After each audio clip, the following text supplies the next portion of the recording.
Tu te demandes combien faut-il avoir d'ambiances différentes dans ton clip pour pas s'emmerder? Parce que c'est vrai que quand tu vas faire un clip et que tu vas tourner à un ou deux endroits maximum, on va plutôt avoir tendance à s'emmerder. Et dans cette vidéo, je vais te montrer combien faut-il d'ambiance dans ton clip.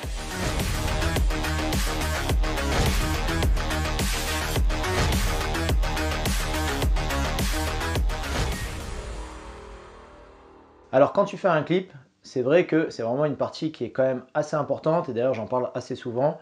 C'est plutôt qu'est-ce qu'on va voir dans ton clip plutôt que le côté technique. C'est-à-dire que oui, effectivement, le côté technique, il est important. Il faut faire une belle image, c'est au minimum. Donc ça, c'est normal. Il faut faire un bon petit montage où on ne s'emmerde pas. Donc ça, c'est clair et net. Mais par contre, ce qu'il y a, c'est que ce qui va être important, c'est ce qu'on va voir dans ton clip. Donc en fait, s'il n'y a pas beaucoup de matière et s'il n'y a pas grand-chose, bah, tu auras beau faire une belle image ou faire un bon montage, mais si le clip il est vide, bah, du coup on aura tendance à s'emmerder.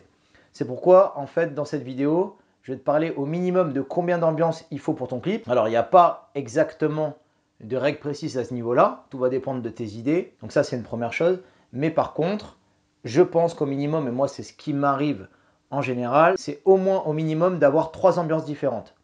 Alors pourquoi 3 ambiances différentes? Parce que la plupart du temps, les sons que tu vas recevoir de tes artistes et quand tu vas commencer à faire du clip, eh ben, en fait, la plupart des sons aujourd'hui font entre 2 minutes et 3 minutes 20, 3 minutes 30.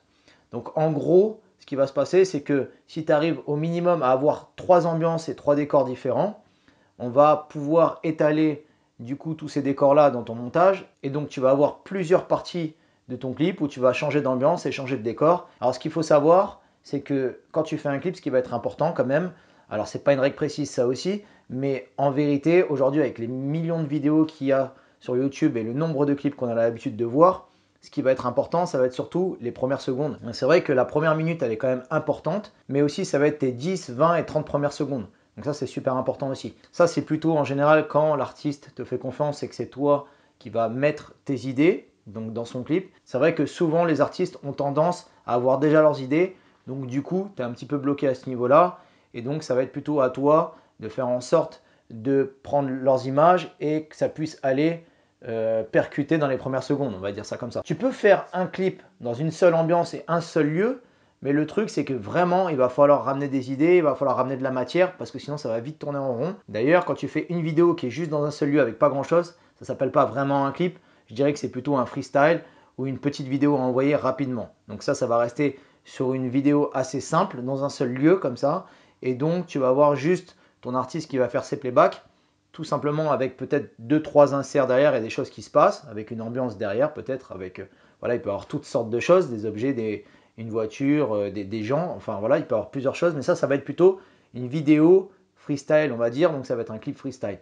Mais en vrai, ce qu'il faut que tu fasses et ce qu'il faut que tu te mettes en tête en général, c'est que tu fasses un maximum de matière quand tu fais un clip en freestyle, évidemment, mais aussi quand tu as déjà ton clip avec tes idées, il faudrait au minimum penser à 3 ambiances. Alors moi, c'est toujours le minimum, c'est au moins 3 ambiances, mais après, il m'arrive d'en faire 4 ou il m'arrive d'en faire 5.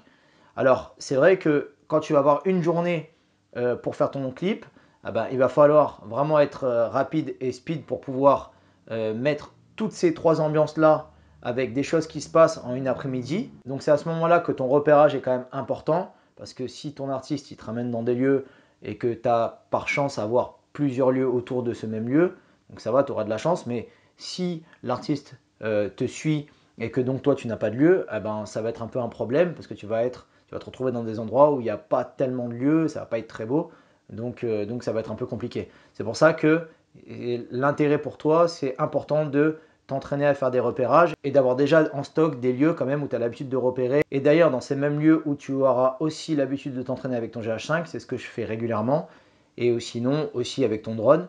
Mais en tout cas, ces lieux-là, il faut que tu aies pas mal de lieux de réserve. C'est important d'avoir plusieurs lieux comme ça, le jour où tu tournes, tu pourras faire au minimum 3 ambiances différentes sans t'emmerder. Voilà, donc c'était une petite vidéo assez courte pour te parler au minimum de combien il fallait avoir de lieux dans un clip. Donc moi je dirais 3. Essaye vraiment de faire évoluer ton clip avec 3 ambiances différentes sur des lieux qui sont quand même différents les uns des autres.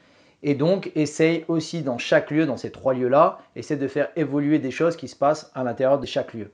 Et donc là, tu auras peut-être tendance à moins t'emmerder. Et aussi, le fait d'être dans les premières secondes et la première minute va être important quand même pour que ton clip soit dynamique. Tu peux me rejoindre si tu veux juste en dessous dans la partie email où tu recevras régulièrement des mails et vous êtes déjà plus de 1000 à l'intérieur. Si tu veux faire partie de la liste mail où j'envoie régulièrement certaines anecdotes que j'ai eues en tournage ou autres pour que tu puisses apprendre des choses. Et tu peux aussi me rejoindre si tu veux sur Instagram dans le lien juste en dessous. Et je te dis à bientôt pour la prochaine vidéo. À bientôt.